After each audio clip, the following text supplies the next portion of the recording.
Hello and welcome to the World of Intelligence, an open source intelligence podcast brought to you by the Janes Intelligence Unit.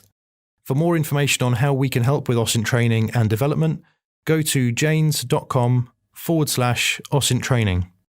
Okay, I'm with Ben Strick today from BBC Africa Eye, and we're going to be talking about some of his recent investigations, open source intelligence work that he's been doing. And I'll be talking a little bit also about some of the developments we've seen at Janes over the past month. One of the things I think that we've seen over the past few months is an increasing emphasis in a way on the intelligence part of open source intelligence. So we've been getting more interest from our customers, I would suggest, on how to do more with the information rather than actually trying to focus on collecting the information, which is an interesting development because I think in the past, open source intelligence has always been seen as just about going out and gathering all of the information, and not enough attention has been paid to actually what can be done with it. So, especially within the defense and security realm, open source intelligence has always been its own siloed discipline where it's just about information collection. It's usually done by an information team that then passes it on to somebody else to analyze. And it's not really seen as something that you use to write up full-on intelligence reports. Whereas our perspective at Janes is obviously different. We spend a lot of time analyzing the information, working out what it means, and actually drawing conclusions from it. And I think we're seeing now more of an emphasis on some of those skills, some of the critical thinking and analysis skills that help you produce intelligence. So I can introduce now Ben Strick from BBC Africa Eye. Welcome to the podcast. Great to have you here. Ben, I wanted to just sort of kick off, obviously I want to get your views on open source intelligence, etc. But how did you first get into it? So I started really with open source intelligence before I even knew what the terms were and what the actual subject was about. Funnily enough, in law school, when I did a lot of internships, as a law graduate and law student, they often get you to look through client things. So they don't get you to do the legal work per se, but they get you to do the groundwork. And they think, okay, here's a young person. They're obviously literable in Twitter, in Facebook, and Google and things like that. So they get you to do client background. So, if a client comes in, say a company or a slip and fall case or, child sex offender, for instance, and they talk about their details, you just do a quick overview, build up a profile of what they're like on Facebook, what their interactions are like, anything that's in the public domain that you can just give to the law firm to say, okay, here's an understanding of what they do. I obviously didn't stick in law for too long and I joined the military. And I was actually a foot soldier in the military, part reservist, part full-time. So spent a lot of time in the jungles in Malaysia, doing a lot of interesting urban operations and jungle warfare training campaigns with the Malaysian military. And I think a lot of that is also using a different aspect of intelligence, because you would often get in a campaign, for instance, you would get an intelligence briefing. We have an enemy here. These are their repeated, footprints. These are their patrol routes. And this is all through, you could probably say open source, because someone has gone up, an intelligence monitor, for instance, has monitored and taken, repeated footsteps of patrol routes, the type of weapons that they use, the uniforms that they're wearing, what their capacity is. So if you mix those two together, you've got civilian from the law atmosphere, you've got military from the enemy and combat atmosphere. Fusing those two together is what I took to Twitter. So I started up a Twitter account and I thought to myself, how can we fuse these two to work in the public domain with media, with activists and groups like that, to really fuse that form of open intelligence gathering, monitoring, surveillance and analysis, as you say, which is one of the most important parts in critical thinking, to help out not military or police groups, but more so just online activism groups. And it's funny because since I've been involved, I've seen a lot of involvement from police with civilian groups as well. So you've got things like Europol's Track and Trace project, Trace and Object project, which is about child sex offenders and photos, and using that with Bellingcat, for instance, which, we've been very heavy online, myself, other open source analysts. Yeah, so this is really interesting. So, I guess it was a more closed world when you were in the military in terms of how you used information and intelligence, to then thinking, actually, there's a lot more out there that I can use to just find out what's going on, understand situations, to get situational awareness and pass it on to another audience, essentially. But have you found that in terms of the work that you've done, that there's a big sort of community online that you can connect to and help each other out and all sort of piece together bits of information, which is a very different way of approaching it probably from when you were in the military? And how's that sort of transition contrast really between the two? Yeah, I mean, and as you said before, there's the idea of siloing information, right? Or siloing intelligence and just, keeping it within those brackets of not sharing it. Whereas I think open source work should be collaborative in nature, because you can't be a subject matter expert of everything. But if you fuse heads with different subject matter experts, whether one is a subject matter expert on Instagram, and Python scripts with Instagram, one is a subject matter expert on incels and white supremacists, another one Islamic State and their use of Telegram, and you fuse all these together, I think you're so much stronger as a community rather than just siloing that information on your own. And it's that combination of expertise that's so critical, I think, especially now, because in the past, I think what we saw was that open source intelligence was really limited to just gathering general information without any sort of real specialism to it. Whereas now it feels like you've got things that probably were considered separate disciplines before. So geospatial intelligence, imagery intelligence coming together as part of open source intelligence and feeding into open source intelligence. So whereas before an open source intelligence team in a government or military organization could just be people who are researchers, generalists in a way, I think now increasingly they've got to have those specialist capabilities. And I think that's where they're still struggling with the transition because they're all still in their separate silos. And, we get people coming to us and on our training and saying, oh, can you guys do some really cool stuff at Jane's? Can you teach us how to do it? And I say, sort of, not entirely, because unless you've got the right setup with the right, we've got a lot of experts here with, their own interesting specialisms, and we can draw upon those for particular projects. And so it is always collaborative and you need those specialist skills. So I think that's dead on in terms of the way you've described that advantage that you've got in a way that you can connect to that broader community that's out there, but also being that you're in journalism and you're able to have a more public profile. Have you got an advantage in the sense of being able to sometimes also crowdsource information? Yeah, absolutely. And even just before the chat we were having before we started this podcast about how powerful Twitter can be as a soapbox to stand on in the park and get your message above the yelling crowd that's there. You can post a tweet and say, hey, I'm looking for a call for help. Are there any arms experts out there? And because Twitter is almost like an organic intelligence community on its own, it's that hive mind that works together, and you get people, I'm not going to name any names, but people can step forward and their whole Twitter account is based on weapons in Yemen or weapons in the Middle East or North Africa weapons trading. And you've got like arms experts that just, trace weapons for a living on Twitter. You've got these real niche subject matter experts. Do you then have the challenge, though, of verifying that information and sort of saying, okay, this is coming from one person on Twitter. Firstly, you've got to figure out, I guess, is it a real person or is it a fake account? Is it some sort of misinformation, which I guess we're seeing increasing amounts of? Yeah. What do you do in terms of trying to verify that? Can you give us a bit of an insight into your process? I guess because I already know them in the community, which is great.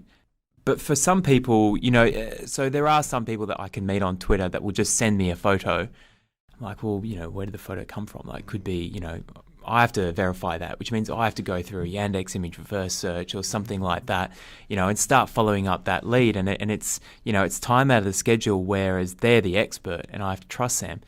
But for a lot of experts on Twitter, and especially in the open source community on Twitter, it's the norm to provide links, to say, hey, yeah, I've got this one. You can see it's this sort of weapon.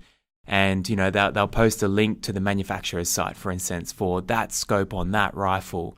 And they'll post a link to the manufacturer's site. And you can see the points, and they say it matches because you have these two reticles here, you have this curve here, and you have this serial number on the side. You know what I mean? And it's a way that I could say to my dad, who knows nothing about rifles or scopes or anything like that, hey, here's a picture of this rifle that's from Afghanistan, and here's a picture of the manufacturer's website. Can you see the links of the serial number and the reticles and things like that? He's like, yeah, I can. And he's not a subject matter expert. Sure. You know what I mean? So, but I think it takes that SME status to know that in the first place. I mean, that's one of the things, we still get a lot of people who, as soon as I say I'm from Jane's, they're like, oh, if they've been in the military especially, they're familiar with our recognition guides and things like that. So they've seen all of that, and then obviously the data is all now online for us, and people use our data for all that kind of stuff. But it's great that, as you said, you're able to use some of that to be able to tap into those specialists that are out there. I mean, we do the same in terms of our expert contributors when we bring them in to help on projects. It would be great to get some background in terms of some of the bigger investigations you've done in the last few years. So I think the one that, certainly when I met you recently, you were giving us a briefing on was about the incident in Cameroon with the soldiers killing the civilians. Do you want to just give us a bit of insight on that project and how it worked from sort of start to finish? Like, how did you get into looking into it, and then how did you progress it? Because it was a really interesting investigation. I think it's a great example of what you can do with open source information. Yeah, so that I'll give you the start of the investigation. So there was a video that went viral online in early July last year. It was a shocking video of, women and children being walked down a path by these guys in camouflage outfits and a couple of typical weapons that you would see in sub-Saharan Africa, and one unique weapon, which I fired before, so I was able to sort of pick that one out quite quickly. And as soon as the video came out, the government in Cameroon, the Minister for Communication, basically just said, it's complete fake news. Whatever you see on Twitter is wrong. It's not the weapons that we have. It's not the uniforms that we have. And I think this investigation and this video was quite important because it shows the level of passion that can be founded using crowdsourcing efforts. And so there are a lot of people looking at this video in the open source community, and we all teamed together. None of us knew each other whatsoever. There's some people that use sock puppets because they want to keep their identity hidden. Sure, yeah. But we teamed together through Twitter DM, and we basically cracked the investigation. So we found the where, we found the when, the where using the mountain on Google's 3D view. So you tilt the map in Google Earth, you can see the mountains. So we matched the ridge line, the kink in the road, all of the trees matched the satellite imagery. We're able to find the time using chronolocation methods, so narrowing down the satellite imagery, using a shadow calculation, turning one of the guys into a sundial. And then we went into who, and we're able to do that by, and I assume what happens a lot here at Jane's is matching up the uniform, for instance, matching up the weapons that they were using, matching up the ranks that they said in the video, which they announced, here's second class, insert nickname, and we're able to find what base they came from. So we went to such forensic detail, but I think an interesting part of that is the fact that none of us knew each other, the 7 or 8 people that worked on this, and it was all via Twitter DM, which I think, again, shows the power of what open source and crowdsourcing online can really be. And that didn't happen overnight. I mean, that took several months to work through all of that information, piece it together. That was a very diligent sort of level of effort from everyone involved. Yeah, it took about 3 months in total for the investigation and for the BBC to take that and turn that into a video because we obviously had to explain our results, right? And if I sat and explained shadow calculations to a group of people, the normal demographic of BBC, they'd probably be like, oh, what are you even talking about? Trigonometry and angle of sunlight and direction of sunlight, and putting a compass on Google Earth, for instance, and seeing, what direction it's coming from. But I think that's an important part that happened in that 3-month process, that the BBC took that really complex forensic analysis, almost a military analysis, and really made it quite easy and understandable for the person with no experience in this. And that's such a big challenge. It's one of the things that's come up recently in the conversations I've been having with people, where they've said, increasingly, I think even within sort of government and military organisations, some of the clients that we work with, they're saying that, the old style written reports, briefings that they've used for, however long, they're not dynamic enough in this environment to get across a message to an audience. And they obviously are seeing some of the outputs now that you get on BBC and other outlets in open source, and the kind of things you can do with visualizations, videos, etc., helping communicate your findings in a more impactful way than just having somebody read through a long document. And I think we're now increasingly getting asked, okay, how do you communicate more effectively your findings from open source? Because,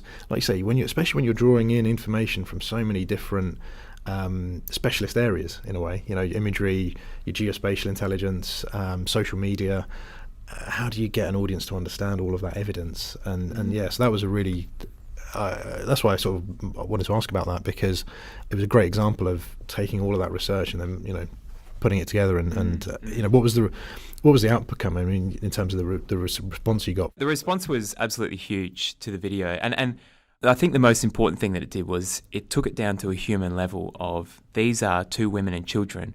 Use that to explain the crisis happening around Boko Haram and how many refugees are coming out of Nigeria, because this was a border village where people are being killed in Cameroon.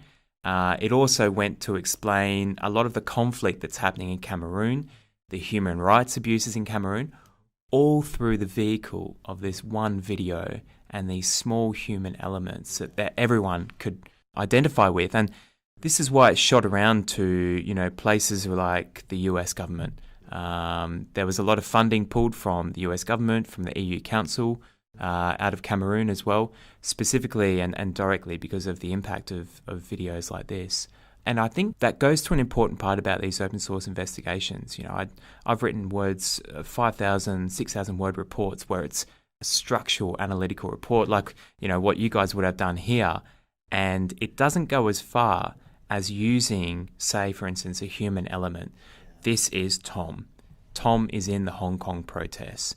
This is what's happening to him right here. Rather than saying whole of the Hong Kong protests and police brutality, it's taking it down to that one single human element in the theatre of war that they're operating in, or theatre of protests or conflict that they're operating in. And that makes it very easily understandable and identifiable for, important people. Well, it's interesting, and you touched on, I just wanted to go back to something you mentioned in your description of that case study, sock puppets. And I remember at the start of the year, I was listening to the OSINT Curious podcast.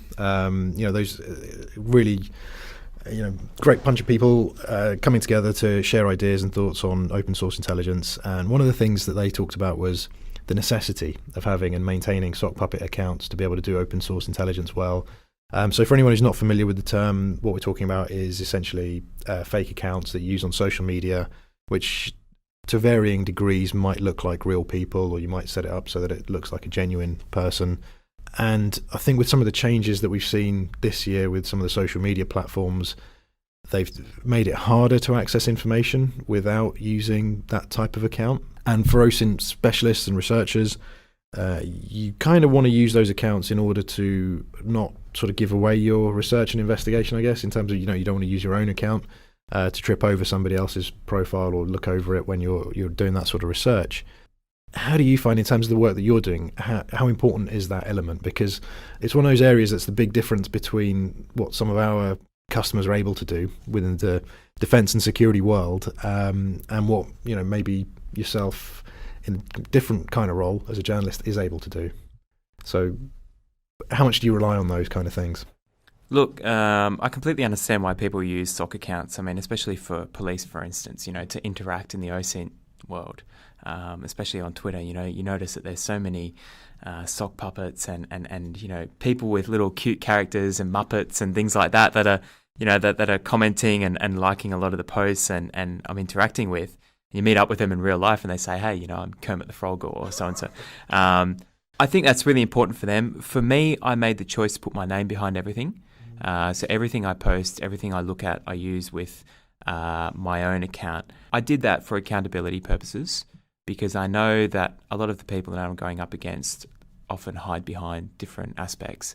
And for me, I wanted to be I wanted to hold myself accountable so that we can reach a higher platform rather than a mysterious account posting about an Indonesian propaganda network. It's me. I'm accountable. I will stand behind my answers. I'm not just going to post it from a throwaway account and then never access account. It's rather I'm putting my name behind this because I am sure and certain and 110%, driven behind what I've published here. But for anonymity purposes, for instance, the pen testers of the world and the OSINT hacker types. I think it is, there's a lot of times when you should take off your shoes before you walk into the house, so to say, so that you're not going to leave, and you're not going to leave any fingerprints behind. For instance, looking at someone's LinkedIn profile, you don't want to see that, Benjamin Strick has viewed some guy in Russia, for instance, who I might be following. because it might trip up his lead, and he might start, hiding things like closing down Facebook accounts, closing down websites, and so I think it's important in that respect. But yeah, for things that I post and my interactions on Twitter, I try and put a name behind it. Interesting. I mean, that's great contrast, because I think there's so many approaches to this. And one of the things that I come across a lot is that when we are talking to people about open source intelligence, is that they have a different understanding sometimes of what is essentially the same thing, but because they're in a different field. So maybe they are in cybersecurity, or they're doing pen testing, or they're doing OSINT for corporate investigations, where they don't want to give away to somebody's, on LinkedIn, that they're looking at their profile. So they have to be more cautious. They've got to have a different sort of risk management approach, I suppose. And it's because they're doing a different kind of OSINT, but because that label is applied to all of it, you sort of see a lot of advice and guidance out there. People saying, "Oh, this is how you should do OSINT," or "This is something you need to do. This is how you set up your sock puppet accounts," and all the rest of it. And I think to some degree, like you say, in your role and in a lot of the research that we do at Jane's, actually, we don't need those accounts. We can be more open. We can say, "This is us. This is Jane's. This is who we are. This is the kind of research we're doing," and actually, be more accountable in that sense. So yeah, it's really, really interesting to hear you say that. But yeah, I mean, you do hit on a really important aspect about privacy as well, which is, I'm a bit of a fan of Edward Snowden's recent book, for instance, and he says about privacy and about you're as soon as you sign up to a social media platform to interact with other people, you're not just interacting with people, you're providing so much data about yourself and your interactions, the time zone you're in, your transactions, what your preferences are, and things like that. And I think that's really important. But it's for privacy and OSINT, I think it's about protecting yourself and not, putting your family in danger, not putting your contacts in danger who might be in dangerous or difficult circumstances and areas. So while I do say, I like to put my name behind everything, sometimes we take different measures to protect our sources and protect cases because, I'm from Africa Eye. The sources that I'm working with are not in Western countries. These are dictatorship-based countries with huge human rights abuses. For Sudan, for instance, where the government is very, very capable of, throwing a bag over someone's head, taking them in a truck and taking them out in the middle of the night just because they've identified that they've been a protester.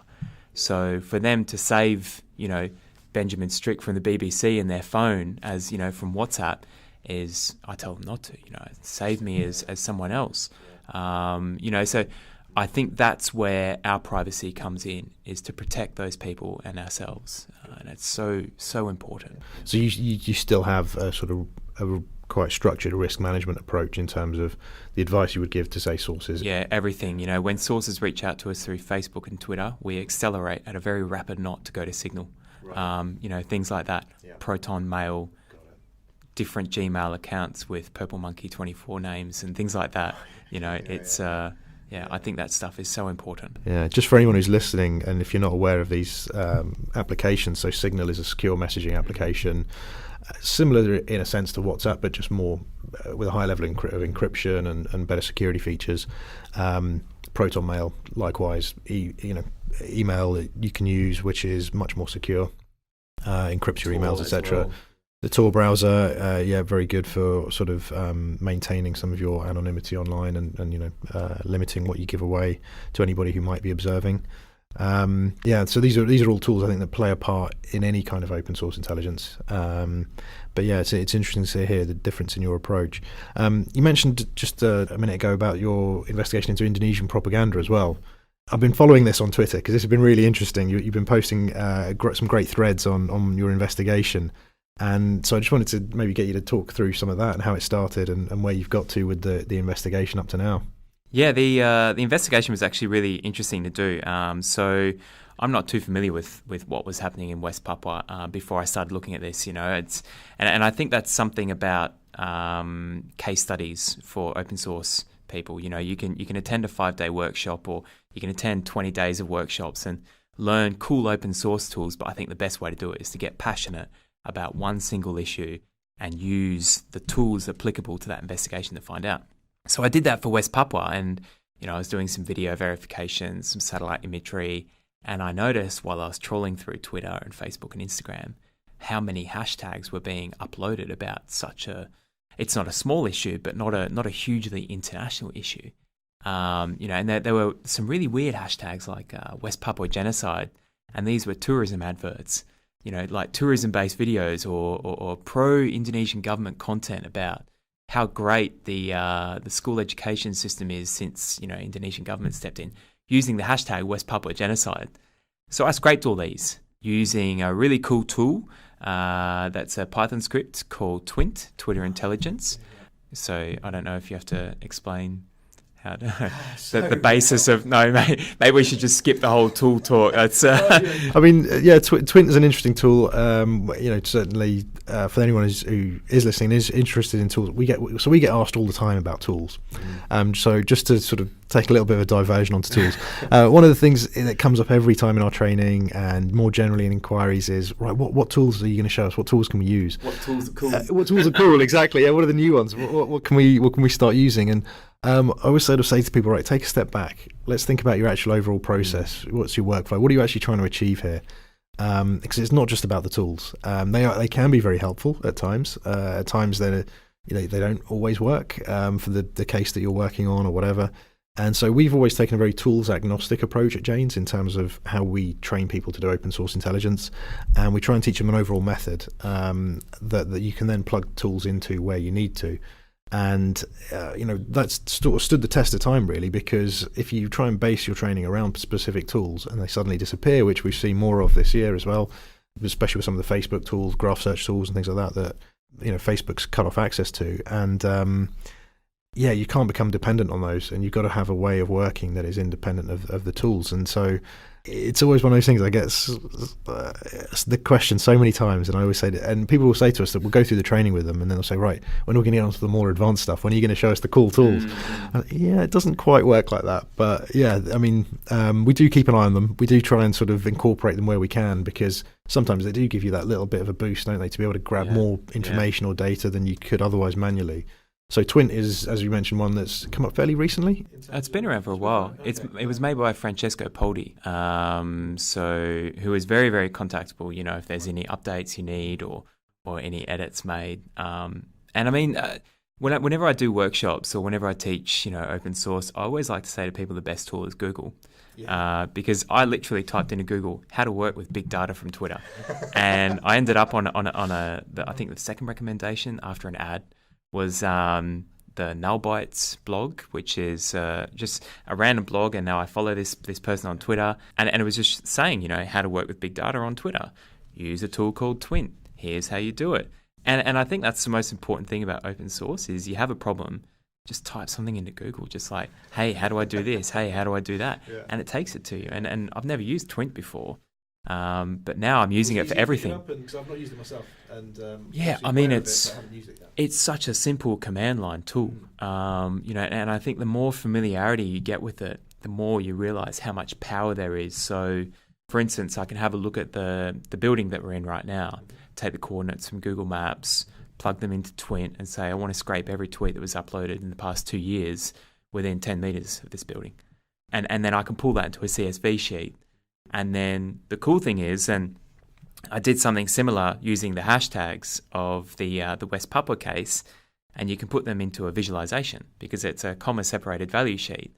So all you have to do is separate your columns. So you have a source and you have a target for your nodes and your edges, and you can map it out in something like Gephi or GraphX or anything like that. For anyone who's listening who's not familiar with those tools, those are really for social network analysis. So you mentioned nodes and edges. That's what you would use when you're conducting social network analysis to figure out who's involved in a particular issue or who's part of a network, and to what extent they're central to that network or on the edge of the network. And Gephi is a visualization tool. We've used that before in some of our research on social media. It's a very handy free tool that you can use to visualize your data. So you made great use of that on this case. I saw some of your visualizations you produced. Going back to teaching open source and tools, I taught myself a little bit about network analysis theory. How networks should look like from Facebook scrapes that have been done in the past, and Twitter scrapes, and social media networks. So this is an interesting thing, because social network analysis is a huge area of sort of social science. And And we've had people come to us before and ask us, when we do social media research, can you teach us how to use it to do social network analysis? And when we have tried it and we've tested it out for ourselves and we've done a few case studies, we've done some research, and what I found is that it's really difficult with social media because the underlying data can have so many gaps in it that it's hard to be. I mean, what you're mapping really is just the social media activity. And I think sometimes people read too much into it and they're sort of like, that's that person's entire social network. And you have to say to them, actually, no, because they could have all kinds of contact offline or on other platforms that we're not seeing. So this is only a part of the picture when you're looking at doing social media, social network analysis, as it were. Yeah. But you managed to get some useful results, I guess. I mean, as you said, like for instance, with open source, you find something, but for open source, it's really about, you're standing at a rock show and you need to turn down the volume to identify what instrument is there and who's playing it, right? And I think that's something that Gephi helped me with for this, because there's so many hashtags that were used by these bot accounts from about West Papua. And so Gephi sort of alluded me to this small network of accounts operating in an irregular way. But that wasn't the final step, It's then going into those individual accounts, doing image reverse searches, having a look at all of the tweets that they're doing, having a look at how they operate, scraping all of those followers and Twitter users, because it didn't pick up all the bots. So having a look at all the people that they follow, all the people that follow them, having a look at how they interact, and then going further and having a look at the websites that they link to, the Facebook pages that are there, the advertising that the Facebook pages are doing, targeting the Netherlands, targeting the UK with, pro-Indonesian content about West Papua. So still using the West Papua genocide tag, but using Facebook ads to basically advertise these propaganda videos. And it's just going a step further. And I always say in open source, it's about pivoting on information. Stop, reassess your intelligence. Where can I go to from there? Pivot, pivot, pivot. And with that kind of investigation, is it difficult to keep track of where you're going? Like you say, you pivot and you pivot again, you pivot again. Is it easy to get lost? Yeah, absolutely. And I mean, this is something, so I teach arms tracing in 10-day boot camps, and people say, there's so many leads to follow, there's so many rabbit holes. But I think it's that constant self-assessment of saying, okay, let's prioritize, what's our most important lead? What leads do we have? What lead is possible to get more valid and prioritized information or intelligence?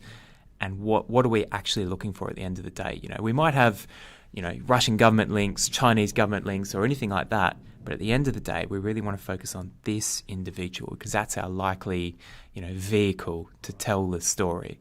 I could probably find 20 different bot networks about Indonesia, and they're being used in Indonesia at the moment, for the protests with students that are being shot. But we are identifying the West Papuan propaganda network because this is our vehicle to say there are propaganda networks operating in Indonesia. So in terms of that, just sort of contextualising that investigation, is that still an ongoing investigation, or are you still pursuing that in terms of tracking those hashtags and accounts that are involved in that kind of propaganda activity? We are constantly monitoring this situation. Yeah, okay. And in terms of the way you sort of describe that, one of the things we always teach people is make sure you start off with a structured plan so that you're able to bring yourself back from those rabbit holes and come back to a central aim, which is exactly what you've described there. I guess in your context, also, as you said, you're looking at an individual to help you tell the story ultimately. And for us, we always say to people, look, give yourself a question to answer. Don't just start off with a very generic topic, because that's how you're going to end up getting lost in the mass of open source information that's out there. For me, originally, it was just OSINT coverage on West Papua, because I noticed no one was looking at it, and there was no, the internet had been cut off as well for West Papua. As soon as that happens, something's going on, right? Like, why would the internet be cut off? But for me, I did this as a hobby, so this wasn't anything to do with work whatsoever. This was just a personal mission assessment. But when I started finding the propaganda network on Twitter, just in that original view of hashtags and videos and things like that, I really thought to myself, okay, let's follow Alice and let's see how far the rabbit hole goes.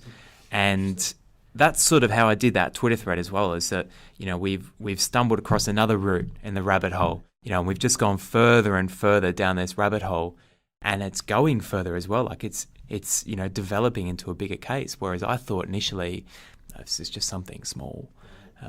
So that was the interesting thing about it, and I think that's the nature of OSINT, and that's what I try and teach people all the time. Lesson 1: curiosity. Find out how far the rabbit hole goes. Curiosity, biggest quality, I would say, of an OSINT analyst. That's fantastic. That's been really interesting chatting, Ben. I think we're probably up against time, so I'll draw things to a close. But thanks for coming in again and chatting to us, because that was superb to get some of your takes on how you've conducted some of your OSINT investigations. Just as a last sort of note before we end, any thoughts on where you see open source intelligence generally going next? Given we've seen some difficulties in accessing some of the social media platforms this year, and have you found any big challenges in trying to get into certain types of information? Do you want the truth or do you want a nice answer? No. Nice answer would be, open source future is great. The truth is that I think we're moving away from tools. There are more lockouts happening. Facebook Graph died recently, and that there's more tools that are being cut out. Governments are able to apply to YouTube to say, hey, let's cut this video out. They're able to limit satellite coverage, for instance, to apply for an injunction. I think tools are almost becoming, in the future, at the rate we're going, I think tools are becoming quite irrelevant. I think we're moving towards a more imagery analysis, detecting deepfakes, detecting, where images have been distorted, manipulated, and using that real forensic analysis of just anything we can get our hands on. I think that's the direction that open source is going. But again, I like the tools. They help get more information. And so I'd like to keep that. Definitely. I mean, that chimes a lot with what we've been seeing. We've been talking recently, since the start of this year, about, are we coming to the end of a golden age of open source intelligence? We've had the last 10 years where we've seen the rise of social media, availability of other types of information increasing, and it's now starting to just sort of tail off a bit. And so it really chimes, I think, with what we're also seeing. So that's quite an interesting addition to that perspective. So thanks Ben. Thanks for joining us for the podcast, and we'll no doubt stay in touch and keep watching as your investigations progress on Twitter. Thank you for having me here. No worries. Thanks very much. Please leave a rating on Apple Podcasts or on your preferred podcast listening platform. And for more information on how we can help with OSINT training and development, go to janes.com/OSINT training.